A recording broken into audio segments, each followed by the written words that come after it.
Hello YouTube, it's Barbara Jean. It's like 1 o'clock in the morning, 1 quarter after 1 in the morning. I had a good few hours sleep in my chair under this anointing that I'm always under. I decided I'm going to talk about the fig tree. It's a huge topic. There's a lot to it, and I think it's quite complicated. But I'm going to try my best to try to make some sense of this.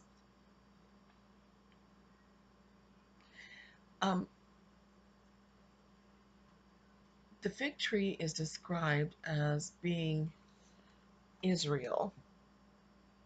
Let me see if I can just cue it up here.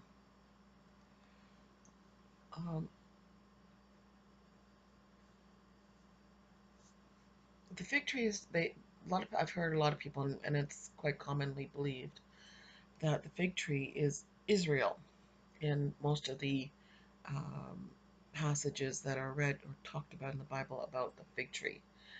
And I'm not going to dispute that. I don't know. Maybe it is. Probably it is. I think there's a lot of validity to it. But I see that there's more to than just it being Israel. A lot of people say when Israel come back into the land, that was the fig tree giving forth its branches or its leaves and all this. So perhaps that's what it is. I don't know. Sounds reasonable. So I'm not going to dispute it.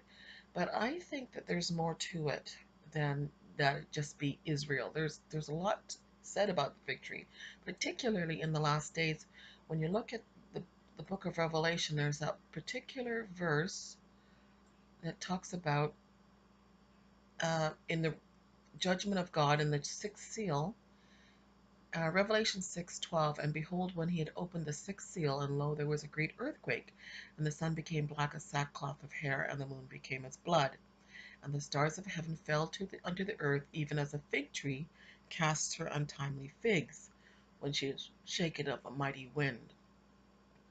And the heavens departed as a scroll, when it is rolled together, and every mountain and island were moved out of their place. Now, let me see if I can find it in Isaiah. There's that same passage which I mentioned before in the passage of Isaiah 34.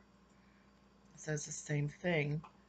Talks about judgment, God judging the nations. Now, we know that this judgment is the same passage, or because the clues are the same, there's the same words and phraseology, if you will, in Isaiah 34, where it talks about God judging the nations, and it's right here.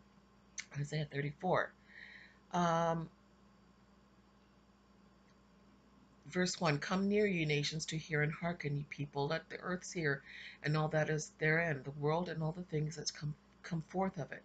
For the indignation of the Lord is upon all nations, and his fury upon all their armies. The indignation of the Lord is upon all nations, and his fury upon all their armies. All the methods in which they had controlled the world, terrorized the world with their armies, and making war and warmongering. He hath utterly destroyed them, he hath delivered them to the slaughter. Their slain also shall be cast out, and their stink shall come up out of their carcasses, for the mountains shall be melted with their blood.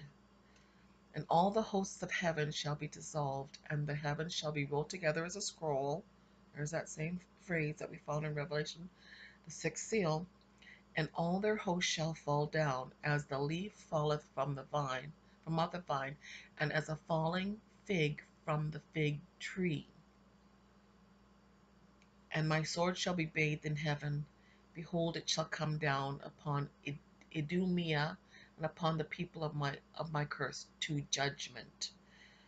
So the fig falling off the leaf, or being shaken, the fig tree being shaken, and its leaves and fruit falling off the tree, is a sign of judgment. The fig tree. Why the fig tree? Why the fig tree? And that is the question I'm asking myself. Why the fig tree? Why not the pomegranate tree, or the apple tree, or the olive tree? It's the fig tree. Why the fig tree? What does the fig tree represent? And like I said, a lot of people assume that it represents Israel. And I'm not disputing that in some ways, in some levels, it probably does. But not in the way most people think. And because what was interesting to me, I want to talk about what the fig tree represents. Um, the very first time we hear about the fig tree is in the book of Genesis. Genesis 3:7. This is Adam and Eve and the fall of Adam and Eve. Let's just go there. Uh, Genesis 3, verse 7.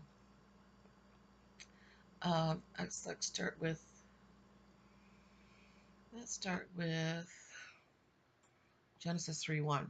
Now the serpent was more subtle than any of the beasts of the field which the Lord had made. And he said unto the woman, Yea, hath God said, You shall not eat of the tree of the garden? And the woman said unto the serpent, We may eat of the fruit of the trees of the garden. But the fruit of the tree which is in the midst of the garden, God hath said, You shall not eat of it, neither shall you touch it, lest you die. And the serpent said unto the woman, You shall not surely die, for God doth know that in the day you eat thereof, your eyes shall be opened, and you shall be as gods, knowing good and evil. And when the woman saw that the tree was good for food, and it was pleasant to the eyes, and the tree to be desired to make one wise, she took the fruit thereof and did eat, and gave also to her husband, and he did eat. And the eyes of them both were opened, and they knew they were naked, and they sewed fig leaves together and made themselves aprons. Here's the first time you hear about the fig tree. The there's I think something there's something about the rule of first mention that is very important in the scriptures. The fig tree is often described as, well, we know that the fig produces a particular type of fruit. It's extremely sweet. Personally, I don't particularly care for figs. I mean, I find them overly sweet. There's something about them that makes me a little sick. So I don't particularly care for figs myself. I mean, that's just my personal taste. I don't really like figs. I mean, I used to eat fig Newtons as a kid, and I never really particularly cared for them. It's too sweet and cloyy for me. Um, but anyway, what's interesting about this, like I said, you're going back to the first mention. Why was the fig tree mentioned? Why a fig tree? Why not an apple tree? Why not a pear tree? Why not an olive tree? Why not? Why weren't there fruit good enough to use as fig leaves? An oak tree would have been pretty good, but they chose a fig tree and their leaves of the fig tree. So here is the first mention of a fig tree.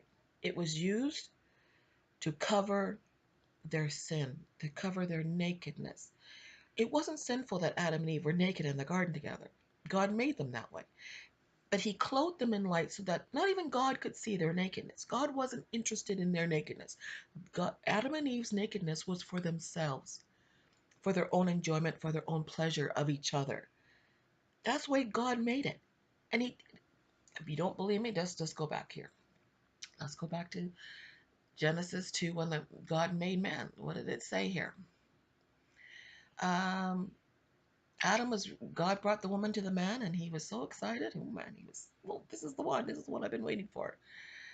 And Adam said, Genesis 2:23, Adam said, This is now bone of my bones and flesh of my flesh.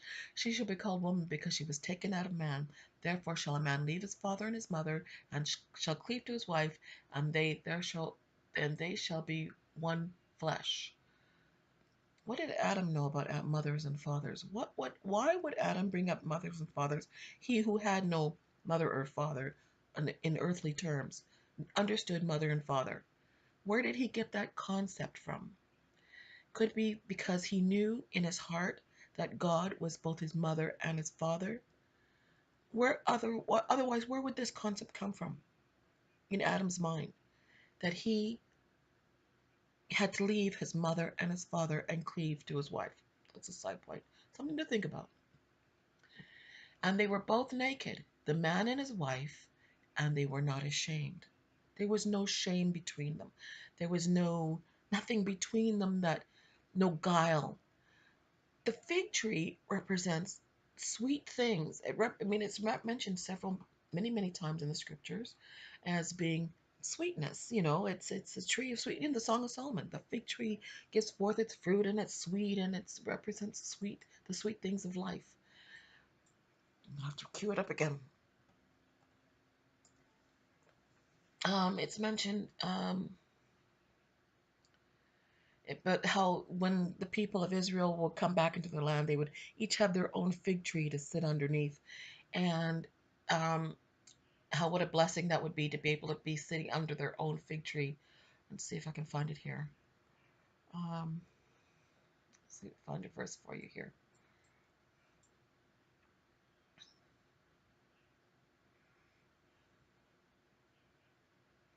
Proverbs 27:18. Whosoever keepeth the fig tree shall eat the fruit thereof, so he that waiteth on his master shall be honored. Um, 1 Kings 4:25. Judah and Israel dwelt safely, every man under his vine and under his fig tree, from Dan even to Beersheba, all the days of Solomon. So having a fig tree at the land, Deuteronomy 8:8, talking about the fig tree and how this land of flowing with milk and honey, the land of wheat and barley and vines and fig trees and pomegranates, and land of olive oil and honey. So I was talking about the promised land, and it was blessed with fig trees. So fig trees were representing goodness and sweetness and the good things of life, prosperity. So those kind of things, that's what the fig tree represents. But here we have Adam and Eve in the garden. In the first mention, they are sewing themselves fig trees, fig leaves to cover their lower extremities. They're making themselves aprons to cover up their lower parts of their body, to cover up their nakedness. But nakedness was never a sin in the beginning. Their nakedness was not a sin in the beginning, because only Adam and Eve could see their own nakedness. And now we know that for a fact because all through the scriptures, God tells them quite clearly He's not interested in seeing their nakedness. And in fact, it offends Him to expose their nakedness before God. God doesn't want to see their nakedness, even though He created them to be naked. And I'll explain that. Let's just go back and try to understand that. God created them naked for each other. But when He created naked for each other, God wasn't interested in their nakedness for Himself. It wasn't for His pleasure that He made them naked.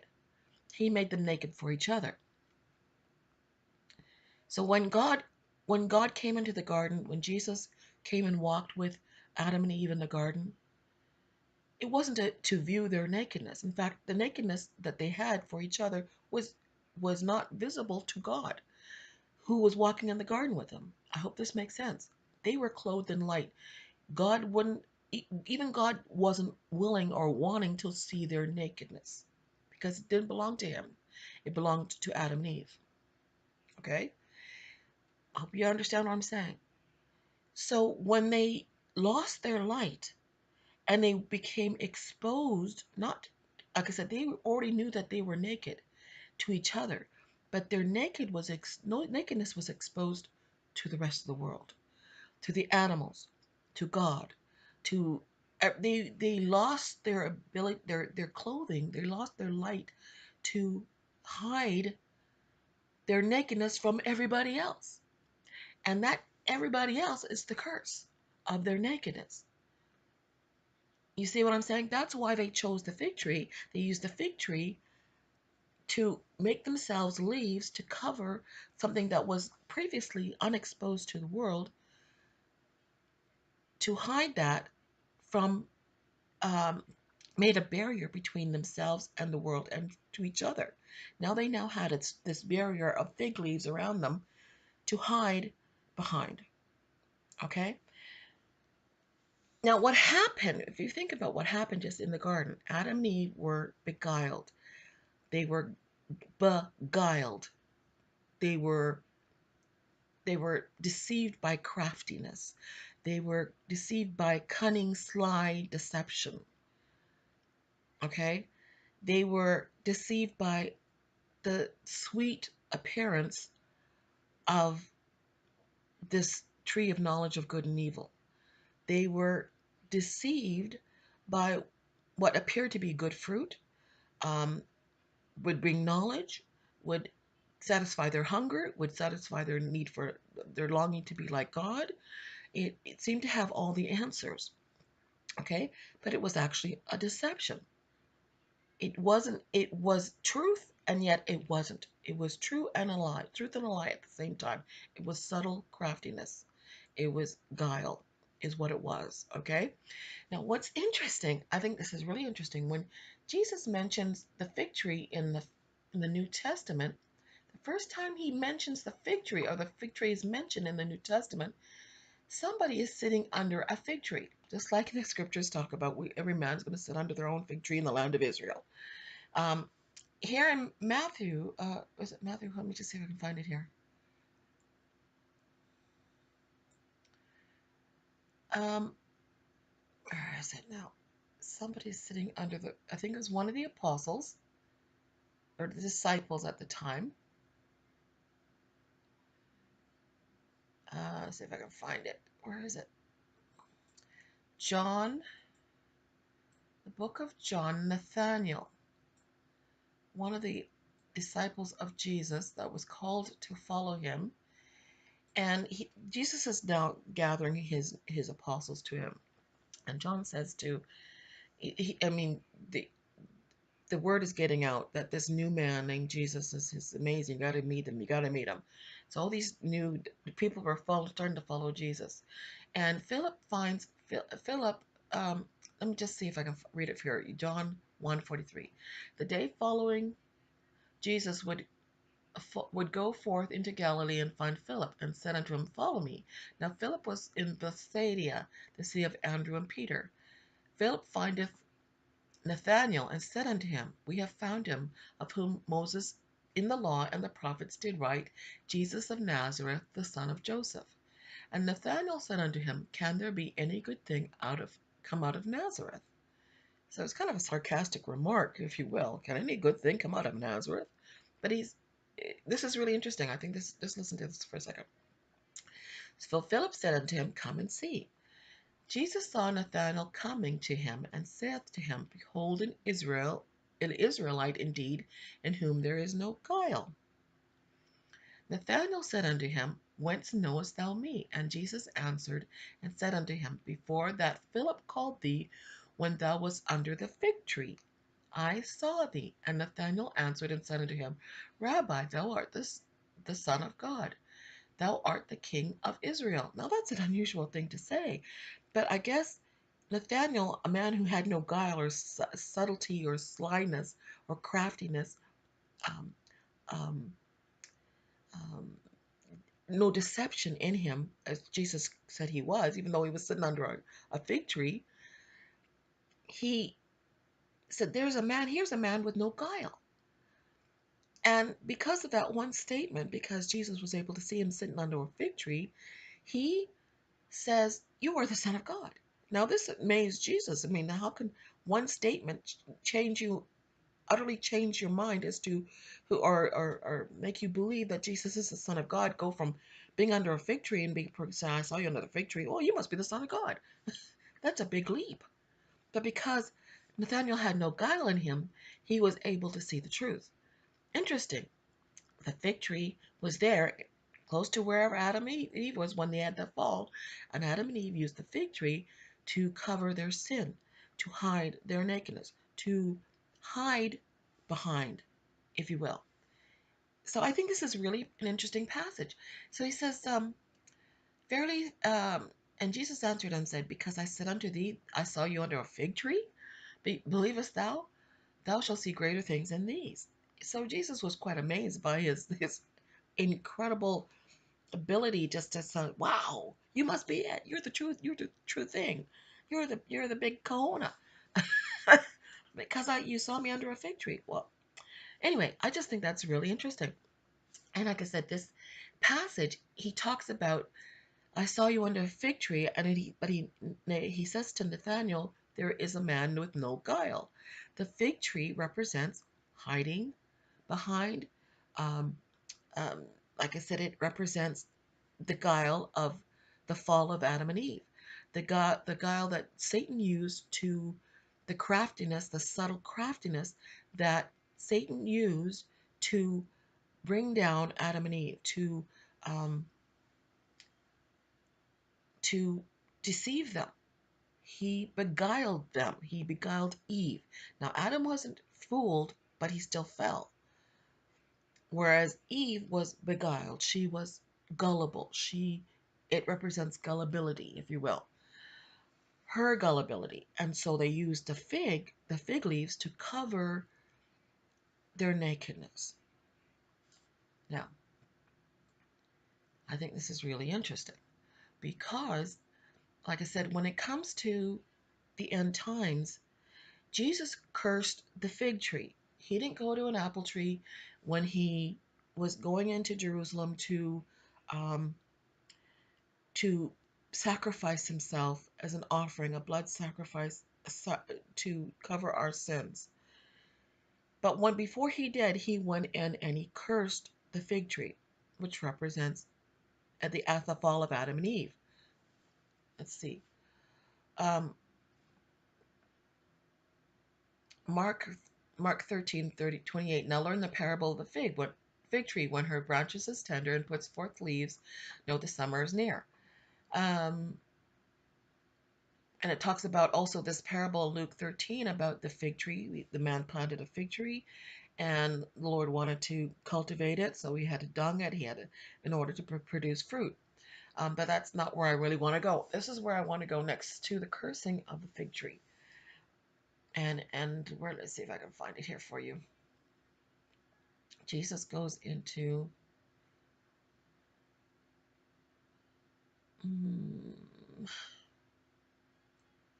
he curses the fig tree. Matthew 21, verse 18. Now in the morning, as he returned to the city, he hungered.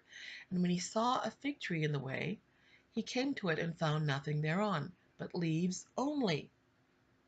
Where do we hear about the leaves of the fig tree? When it was used by Adam and Eve to cover up their nakedness. And this is what Jesus found: no fruit on this fig tree, but he found leaves only. And he said unto it, let no fruit grow on thee henceforth forever. And presently the fig tree withered away. And when the disciples saw it, they marveled, saying, how soon is the fig tree withered away? And Jesus answered and said unto them, verily I say unto you, if you have faith and not doubt, you shall not only do this which is done to the fig tree, but also it shall say unto this mountain, be thou removed, and be thou cast into the sea, and it shall be done. And all things whatsoever you shall ask in prayer, believing, you shall receive. So Jesus is on his way to be crucified, and he curses the fig tree. The fig tree, like I said, represents guile. It represents covering up. It represents hiding. It represents covering your sin on your own. Trying at Adam and Eve, what do? They tried to cover their own sin by using the leaves of a fig tree. Their sin caused them to be unfruitful. They had still had children, which was the blessing of the Lord, but they were cursed because of their sin. They could have been even more fruitful. They could have lived forever if they hadn't been for their fall, and because of the beguiling, the lies and the crafty lies and subtleties of Satan. If it wasn't for that, they could have, they would still be here, people. We would all be living together on this incredible plane of existence, and none of us would have had to face death. You see? But Jesus curses the fig tree. He's cursing a system. He's cursing man trying to cover up his own sin. He's cursing the subtleties and the deceptions and the craftiness of Satan is what he's doing. He's cursing by his own sacrifice, by his dying for mankind and shedding his blood. He is cursing that system. I hope you understand what I'm saying. So a lot of people say that the fig tree is Israel. The fig tree represents man beguiling. That's what it represents. It represents the beguiling. Jesus goes to find fruit on the fruit tree, and there's no fruit there because subtlety and craftiness. It represents the synagogue of Satan, if you will. It represents the system of man trying to cover their own sin, to cover their own butt, if you will. Okay? And Jesus curses that system. because it doesn't produce the fruit in season and out of season. I hope you understand what I'm saying. This is amazing. When the Lord was showing me this, I thought, wow, that's incredible, Lord. Now that makes more sense to me. Why he cursed the fig tree.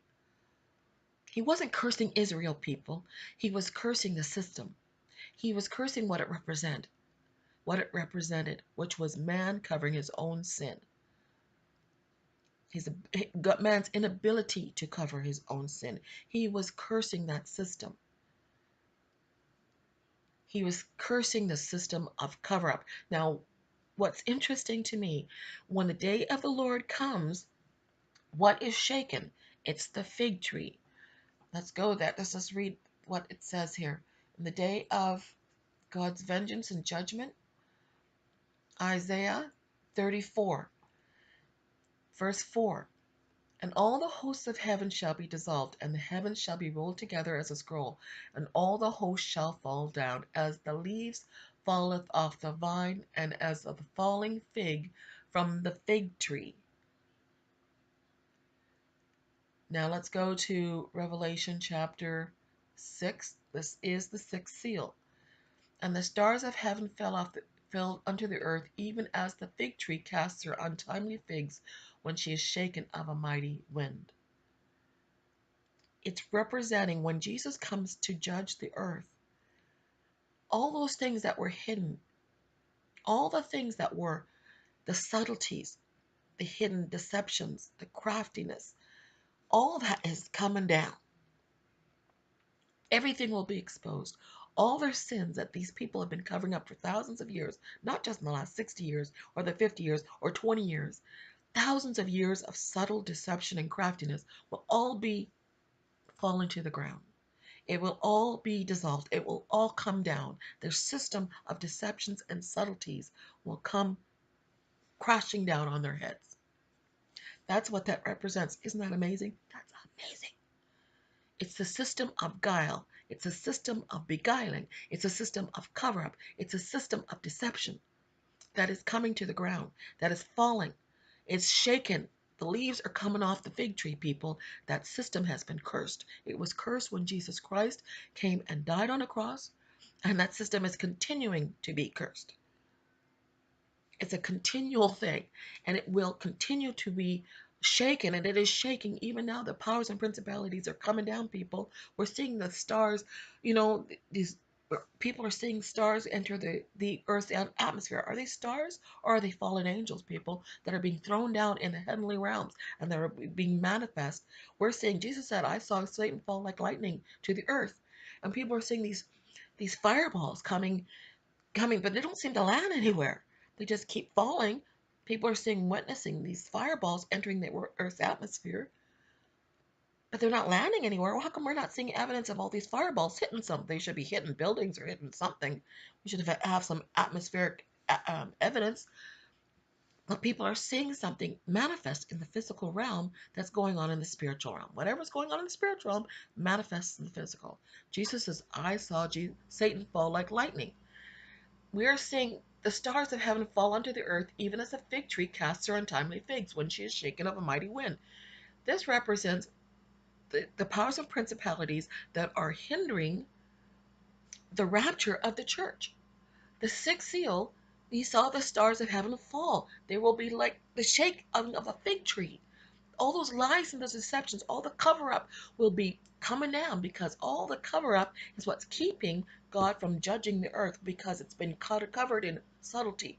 Now that our eyes are open, when they ate that bad fruit, their eyes were open. Well, guess what, people? Our eyes are open from eating this bad fruit. We could see what these people are doing, but we're no longer deceived. We're no longer beguiled by their lies and their subtleties. And this is what's freaking them out. They can't figure it out. They don't understand what's going on, because it always worked before. All their false flags and all their cover-ups and all their deceptions always worked before. And now it's not. What's going on? Thousands of years of practicing the same practice and doing the same things that they've always done isn't working. And they can't figure out why. Why? Because our minds are being transformed. We're being renewed by the transformation of our minds. We are now no longer deceived. Our eyes are open to their subtleties and their craftiness. And the leaves of and the fruit of the fig tree is falling. Those powers and principalities are being broken. And because they're being broken, there was this war in heaven, this cosmic war, which is Satan trying to keep us grounded to the earth when Jesus is trying to lift us up. He wants to bring us up into the heavenly realms, but before he can do that, and this is really interesting, before he can do that, we must be fearless. The things, the lies and the subtleties of Satan put fear into Adam and Eve. They were fearful. What did they do? Because they realized they were naked, they wouldn't try to cover up their own sin because they were afraid of facing God and his judgment. Fear equates to judgment. If you are in fear, you're in fear of judgment. Where Jesus doesn't want his bride to be fearful. In fact, let's just read the few verses. I actually queued up some verses here for you to show you what I mean. Let's just see. 2 Timothy 1:7. For God hath not given us a spirit of fear, but of power and love and a sound mind. Be thou therefore not ashamed. Be not thou therefore ashamed of the testimony of our Lord, nor me his prisoner, but be thou partakers of the affliction of the gospel according to the power of God, who hath saved us and called us with an holy calling, with an holy calling. This old English is killing me. Not according to our works, but according to his own purpose and grace, which was given us in Christ Jesus before the world began. But it is now made manifest by the appearing of our Savior Jesus Christ, who hath abolished death and hath brought life and immortality. Immortality, what did Adam and Eve lose? They lost their immortality, but Christ returns it, gives it back to us. Have we got manifestation of it yet? Not in the physical realm. The spiritual realm, yes. But he's going to return. He's going to bring us that back to us. Jesus Christ, who died and now is immortal after he rose from the dead, he's now immortal. He's going to do the same for us. Hath brought life and immortality to light through the gospel. Hebrews 13:4. Marriage is honorable in all, and the bed undefiled. But whoremongers and adulterers God will judge. Let our conversation be without covetousness, and be content with such things as you have. For he has said, I will never leave thee nor forsake thee. So that we may boldly say, the Lord is my helper. I will not fear what man will do unto me. If you think about it, this is interesting. He talks about how he will not leave us nor forsake us. He's talking about marriage being honorable, but those who are not married, who are practicing immorality, that it means basically sex without marriage, not being married to their partners, um, they are like whoremongers and adulterers, and God will judge them. But marriage is an honorable estate. Who are we married to? We're married to Jesus, and it's honorable. And there will be no guile between us. There will be no fig leaves, if you will, in a spiritual sense. I'm not saying that when we here with Jesus we're going to be naked, but what it means in a spiritual sense, there will be no guile, there will be no subtlety, there will be no sin between us. That sin brings judgment, that fear of judgment. Okay, but when we are married to Christ, he removes that fear. He removes the fear that's between us, that fear of judgment that forces us to put on fig leaves to try to cover our own sin. But because his sacrifice removes that, so that we are bold and without shame, we can be fully exposed in a spiritual sense to his love. And there is nothing between us. No guile, no fig leaves, if you will, spiritually speaking. Okay? Now, so God is saying marriage is honorable and the bed undefiled. He's talking about sexuality here. Let your conversation let's see Hebrews 13:6, so that we may boldly say, the Lord is my helper. I will not fear what man shall do unto me. The fear of man, the fear of their terror that Satan uses terror. He wants us to be in fear. He wants us to be fearful.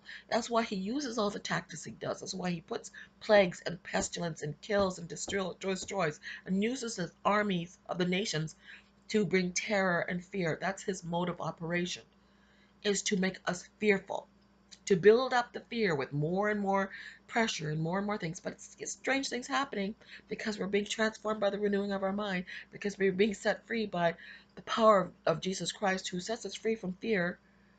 We're being made perfect in love, and God's perfect love is casting out our fear. They don't know what to do about it. They're going out of their mind because everything that they tried before is not working. All the wars and the warmongering and the fear tactics and the gaslighting and the subtleties and the lies and the deceptions, the fig sheet tree is being shaken, people. All the cover up that they've been using on mankind is being shaken, and they don't know what to do. It's freaking them out. 1 John 4:17. Here is our love made perfect, that we may have boldness in the day of judgment. Boldness. Our love is being made perfect, and we may have boldness. Boldness is the opposite of fear. In what day? The day of judgment. There's no fear of judgment in love. You fear when you're being judged, just like Adam and Eve knew that they were going to be judged when they ate the fruit. There was fear. And mankind has been living in fear ever since.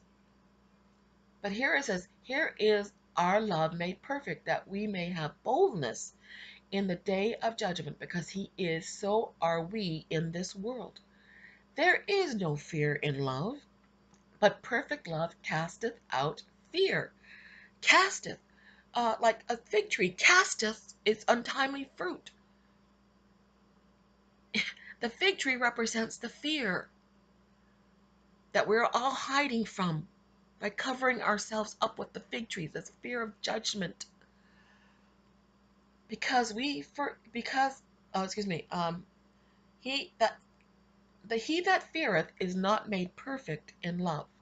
We love him because he first loved us. Revelations 1:17. And when I saw him, I fell at his feet as dead, and he laid his right hand upon me, talking about Jesus and John in the book of Revelation, saying unto me, Fear not. John was afraid when he saw Jesus in his glorified form. But Jesus said unto him, put his hand on him and said, Don't be afraid.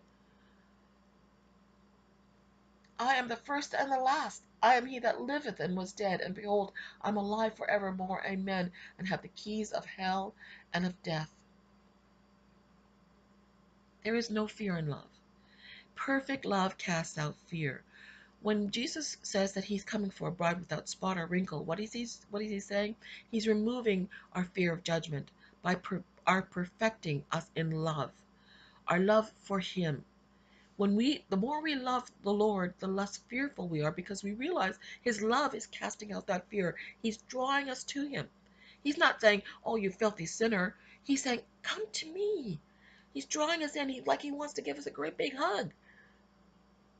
And that drawing in casts out our fear. The closer we get to the Lord, the less fearful we are. It's amazing. It's beautiful. Fabulous. I love the Lord so much. So anyway, I'm almost done here. But one last thing I want to say here. When someone sends you a curse, and I've been cursed by, I don't know how many times I've been cursed. I probably can curse more than I can even realize. Because when you, come on, there's witches and all kinds of stuff. They're always constantly cursing. But what's interesting thing about a curse, it actually sometimes actually works in your benefit, believe it or not. I know this is kind of weird to say, but a curse actually exposes something inside of you. I know from experience. In university was one of the, those who've heard this probably the story before, many times I've told it. But what was interesting, when I was cursed by this professor in university, I found out afterwards, after I broke free from the curse. I didn't know I was under a curse at the time, but it caused all these voices in my head. When I could hear voices outside my head saying, "Do this, do that," and I was like, where is this coming from? I was really shocked. I couldn't figure out where all this noise was coming from. And when I cried out to the Lord delivered me, and it was supernatural. It was fabulous. It was an incredible experience. I'll just say that. But if I hadn't been cursed, I would never have known I had weakness in my soul. I hope this makes sense. If I hadn't been cursed, I would not have known there was a weakness in my soul. The curse brought that up to the surface. Now, I can understand if you don't have Jesus Christ, how horrible that. I couldn't even imagine living like that. with that pressure and that horribleness. It was awful. But if I hadn't been cursed, I would never have known I had a weakness in my soul. As a Christian, it was actually to my benefit. All things work together for good. So these witches were cursing, cursing, cursing, cursing, and guess what? It brought it to the surface. The Lord exposed it. The subtleties, the fig leaves were removed. They were shaken, and what meant for my harm was actually used for my good, and that curse went back to the person that sent it. And that person, the next day, when I saw this person the next day at the university, he was shaking. He was shaking, people, because he sent a curse on me, and that curse came back to him. When I broke free from it through the power of Jesus Christ, that curse went back on him. When you look at the sixth seal, what's happening? All the things, all the powers and principalities, all these wicked people in this world who are sending curses and wars and desolation and on famine and witchcraft and all the evil things that they've been doing to us, to the world, to the sheep, to the mild-mannered people of this world, using fear and fear-mongering and wars and rumors of wars and pestilence and lying and deceptions to make the people fearful. That will be broken off the people of God. And that curse will fall on them, which is what it says in Isaiah 34. Isaiah 34. No, Isaiah 66:4. I will choose their delusions and will bring their fears upon them. Because when I called, none did answer. When I spake, they did not hear. But they did evil before my eyes and chose that which in which I delighted not. The curse, when we are broken free from that curse of lies and deceptions and subtleties, when we are set free from the beguiling lies and deceptions of Satan, that fig tree is shaken, people. They're shaking in their boots. That system of deception is shaking. And when we are broken free and we are translated to the heavenly realms because we are now fearless, the perfect love of Christ Jesus has set us free from fear. That fear will go on them. And they're the ones who are going to be running to their hidey holes, knowing that judgment is falling on them. Let's read that in Revelation chapter 6, 6th seal. One more time. Let me just read it for you here. And the heavens departed as a scroll when it is rolled. Let me see here. Revelation 6:13. And the stars fell unto the earth, even as the fig tree casts her untimely figs when she is shaken of a mighty wind. And the heavens departed as a scroll when it is rolled together, and every mountain and island were moved out of their places. And the kings of the earth, and the great men, and the rich men, and the chief captains, and the mighty men, and every bondsman, and every free man, hid themselves in the dens and in the rocks of the mountains. They're fearful of judgment. Not just a little bit, a lot. And they said unto the mountains and rocks, fall on us, and hide us from the face of him that sitteth upon the throne, and from the wrath of the Lamb. For the great day of his wrath is come, and who shall be able to stand? These people are in terror. And you can see the terror right now in the media, in these people who are trying so hard to stop what is coming, and they can't do it. And they don't know why they can't stop it. And even Donald Trump, I'm sure, can't understand why he's doing the things he's doing, or why he's doing the things he's doing on some level. I'm sure God has given him a great deal of understanding. The world leaders don't know why these things are going on the way they thought they were in control, people. They thought they were in control, and only to find they're not in control because the people of God are breaking free from their system of lies and deceptions and controls and fears. And perfect love is breaking us free from that system of lies and beguiling. And the perfect love of Christ is setting us free. Now, what's interesting, and one last thing before I finish, I'm almost done here, is that I think that this is really interesting. When I'm sitting in my chair and I'm under my brain surgery, I can't go over it again and again and again. I'm just telling you, when I'm under my brain surgery, the Lord is touching things and manipulating. Like every nerve in my body, He's touching every nerve in my body. When I started this process several years ago, when the Lord first started this process back in 2010, and maybe before that, but I know in 2010 is when it became, the Lord spoke to me very clearly and showed me what was going on, or basically began the process of showing me what I was what was this prophetic ministry that he was going to put me through. When he started this, I wasn't fear. I didn't have no fear of the Lord. At least not in the sense that I had, oh, I'm going to be judged for this. When this all started, my my desire was just to be close to the Lord. I loved him. I loved the Lord. But when this prophetic thing came on me, it was like he gave me the spirit of his bride, and I'm going to tell you, I went into fear. I was fearful. There was so much. All of a sudden, I went from being not a fearful person. I had already gone through so many things in my life. And the Lord had already delivered me from so many things in my life. And he had drawn me close enough to him to be in his presence on a daily basis. I mean, the actual manifestation of his spirit was in my life constantly. But then he began this process of this prophetic thing that he started. And this fear came on me, an incredible amounts of fear that I didn't know where it came from. Now I understand. It was the spirit of his bride, the spirit of his people. They were still in fear. Perfect love had not set his people free. Okay? So he began this process of this brain surgery, as I call it, and he's the one who's doing work. I'm just sitting there letting him do it. Okay? I'm a willing participant. And as the years have progressed through this whole thing that I've been going through, all this that I've been going through, this prophetic ministry, he's been touching one fear, one problem, one thing, um, reconnecting ideas and thoughts, and um, he's perfecting his bride, if you will. And it's really interesting to me because when he works really hard, he sometimes it's like really pain, and it is painful. People, he will touch a certain spot in my head, and he will work it and work it and work it and work it and work it, and it's really agitating. But what he's doing is he's bringing something to the surface. It's like agitating a boil or agitating, a pimple or something. You agitate it and you gotta work on it to get the pus out. And that's what is basically what it feels like a lot of times. He's constantly agitating certain areas on my head until it comes to the surface. And when it comes to the surface, it's very painful.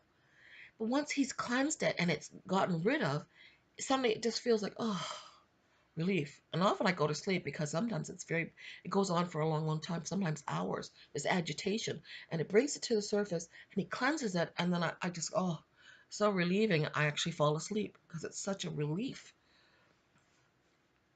But anyway, that's what it feels like. It feels like he's agitating the fear. And it's interesting. Also, when he's working on it, these spots, I jump. My heart will stop over and over and over and over again. I get this momentary where everything, my heart will just suddenly stop. It's like when you get a jolt of when you're fearful. It's like you get that. There's a saying that my heart stopped in my chest. Well, it's literal. It's a literal thing when you get a jolt of fear, your heart will literally stop. And over again, this happens because when he's working on my head, he's actually working on the fear. His church was and is in fear, but he's removing each one of those fears. He's working. It's his. I know I'm not making a lot of sense here, and at least having a hard time expressing myself. What I'm saying. He is working on every last one of the fears. He's perfecting his bride so that his church will be without spot and wrinkle. That means no fear, fearless, which is why the church is waking up, which is why the New World Order doesn't know what to do.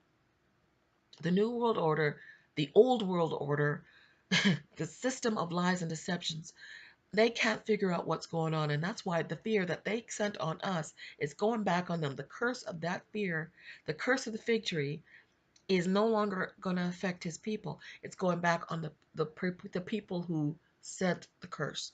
Hope this makes sense. So we're becoming fearless and they're becoming fearful. They were also confident and cocky and proud and full of themselves because they always were in control because we were so gullible. Now we're no longer beguiled. Now our eyes are open to their lies and deceptions, and the fear is no longer there. And the Lord is removing that fear, one fear at a time. And these people who are on the other side, the dark side, can't figure it out. And what they sent to our harm is coming back on their head. I hope this makes sense. Anyway, I think that's all I need to say. I know this last few minutes I've been kind of, I've had a hard time speaking. It's one of my weaknesses. I have a, well, I got a lot of weaknesses, but it's like I have a hard time reading out loud. Reading out loud is, I can read silently, no problem. When it comes to reading out loud, my mind goes, oh, my eyes don't work properly. Everything just kind of falls apart.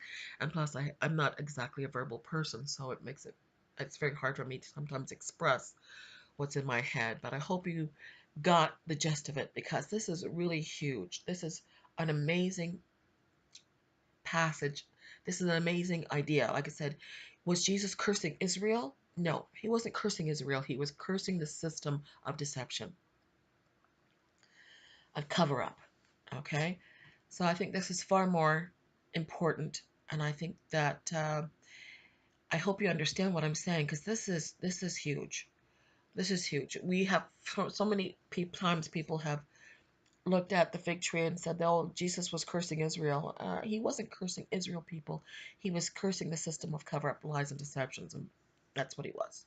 Okay. So anyway, I think that's all I need to say. God bless, and I'll talk to you later.